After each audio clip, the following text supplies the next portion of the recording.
नमस्ते दोस्तों, आप देख रहे हैं ग्रीन टीवी। आज बात करेंगे एक बेहद गंभीर मुद्दे पर, आत्महत्या करते किसान। ये एक ऐसा मुद्दा है जिसे ना अनदेखा किया जा सकता है, न बिसराया जा सकता है। इसकी एक नहीं कई वजह हैं और सारी वजह लॉजिकल हैं, जिन पर हमारी नजरें जाती तो हैं लेकिन ठहरती नहीं हैं। भारत की कुल श्रम शक्ति का करीब करीब आधा कृषि से जुड़ा हुआ है। किसानों के नाम पर चल रहे व्यवसाय जबरदस्त मुनाफा बटोरते हैं, फिर चाहे वो सीड्स हो, फर्टिलाइजर हो, इरिगेशन हो या मशीनरी कंपनियां, या फिर वो प्रोसेसिंग सेक्टर हो। आपको जानकर शायद हैरानी होगी कि कृषि से जुड़े कारोबार जितनी तेजी से बढ़ रहे हैं और फल फूल रहे हैं, किसान उसी रफ्तार से घटते जा रहे हैं। इसकी पहली बड़ी वजह है बढ़ती लागत और घटती बरकत। हाल कुछ प्रॉपर्टी जैसा है, घर खरीदने निकलो तो महंगा और बेचने जाओ तो सस्ता। किसान और उपभोक्ता के बीच भी यही खेल फल फूल रहा है। किसान फसल बेचने निकलता है तो कौड़ियों के मोल नहीं मिलते और उपभोक्ता खरीदे तो आसमान छूते भाव। कुछ वर्ष पहले केंद्र सरकार की तरफ से सुप्रीम कोर्ट को दिए गए आंकड़ों में कहा गया था कि हिंदुस्तान में सालाना अनुमानित 12,000 किसान किसानी की मुश्किलों के चलते अपनी सांसों का गला घोट देते हैं।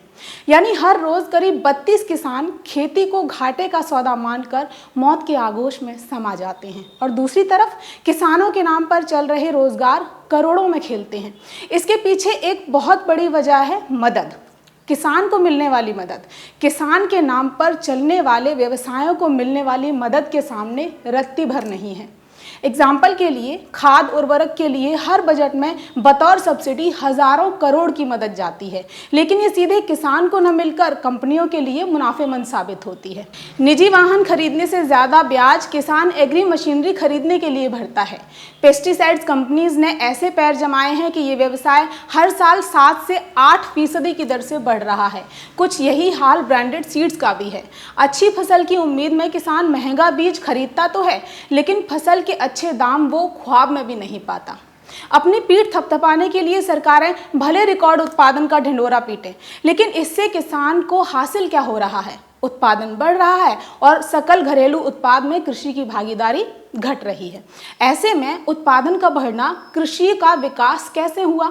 दूध उत्पादन के मामले में हम दुनिया में अव्वल हैं, लेकिन इस फतह के पीछे की एक हकीकत यह है कि डेयरी व्यवसायी दूध के वाजिब दाम न मिलने के चलते परेशान रहते हैं।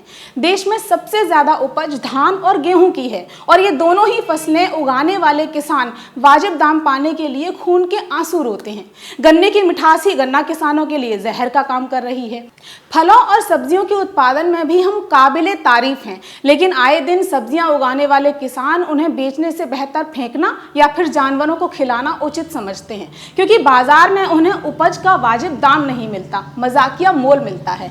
ऐसे में रिकॉर्ड उत्पादन का डंका सिर्फ सुर्खियों में सुहाता है, वास्तव धरातल पर बिल्कुल यह खरा नहीं उतरता, क्योंकि इन तमाम रिकॉर्ड उत्पादन का फायदा तब था जब इनके उत्पादकों के चेहरों पर मुनाफे की मुस्कान होती।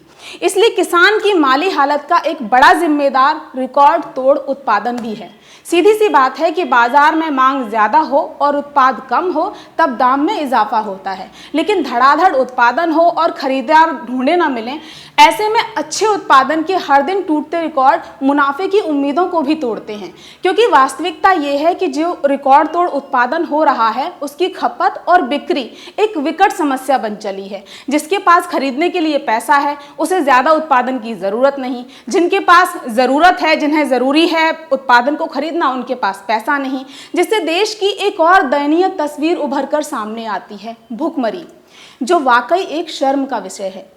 रिकॉर्ड तोड़ फसलें उगाने वाला भी बदहाल है और रिकॉर्ड उत्पादन देने वाले देश की ही एक दयनीय तस्वीर में करोड़ों भूख से मरने वाले भी हैं। और हम कहते हैं कि हालत सुधर रहे हैं। हालात सुधरे होते तो हर दिन अखबारों के पन्नों में किसानों की आत्महत्याओं के खबरें न दिखाई देती। जितने किसान हर साल भारत में मौत को गले लगाते हैं, अगर कोई और देश होता तो इस गिनती से कांप उठता। बीते 20 साल में करीब 3 लाख किसान आत्महत्या कर चुके हैं, लेकिन तिनका तिनका तबाह होते किसान के वजूद पर कोई ध्यान दे, इतना शायद किसी के पास वक्त ही नहीं। अगर होता तो कृषि पर निर्भर दूसरे व्यवसायों की तरह ही आज किसान भी आर्थिक रूप से संपन्न होता। हालांकि साल 2022 तक किसानों की दोगुनी आय के लिए एक एक्सपर्ट कमेटी बनाई गई है, जिसके जो प्रमुख हैं अशोक दलवाई हैं। उन्होंने ये कहा है कि इस मुकाम को पाने के लिए कृषि क्षेत्र में 10.4% की वृद्धि दर हासिल करनी होगी। यानी 2015-16 से लगातार 10.4% की दर से इस क्षेत्र में प्रगति हो, तब हमें साल 2022 तक दोगुनी आय मिल सकती है।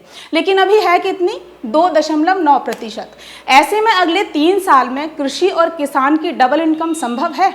ये एक बड़ा सवाल है। खैर, 2019 आम चुनाव सर पर है और राजनीतिक पार्टियों का प्रचार भी जोरों पर है, जो अपने अपने घोषणा पत्रों में तमाम लोक लुभावन वादे वोटरों को लुभाने के लिए करेंगी। लेकिन किसान की नज़र तलाशेगी ऐसी पार्टी को जिसके वादे चुनावी जुमलेबाजी न होकर उनकी मुसीबतों का सबल समाधान हो। ऐसे में ज़रूरी है कि तमाम राजनीतिक पार्टियां भी अपने घोषणा पत्रों में किसानों के मुद्दों को महज वोट बैंक के लिए शामिल ना करें, बल्कि सत्ता पाने के बाद किसानों को तमाम मुश्किलों से निजात दिलाने के लिए सबल समाधान भी निकालें। आपको हमारा ये वीडियो कैसा लगा कमेंट बॉक्स में कमेंट ज़रूर करिएगा। अगर आप ये वीडियो यूट्यूब पर देख रहे हैं तो हमारे चैनल को सब्सक्राइब करना बिल्कुल ना भूलें। फेसबुक पर देख रहे हैं तो लाइक करें, शेयर करें। कृषि और किसान सशक्तिकरण की इस मुहिम को सफल बनाने में आप भी ग्रीन टीवी को सहयोग कर सकते हैं। डिस्क्रिप्शन पर जाकर दिए गए लिंक पर क्लिक करिए, पेटीएम करें, NEFT और क्रेडिट कार्ड के माध्यम से भी आप ग्रीन टीवी को सहयोग कर सकते हैं।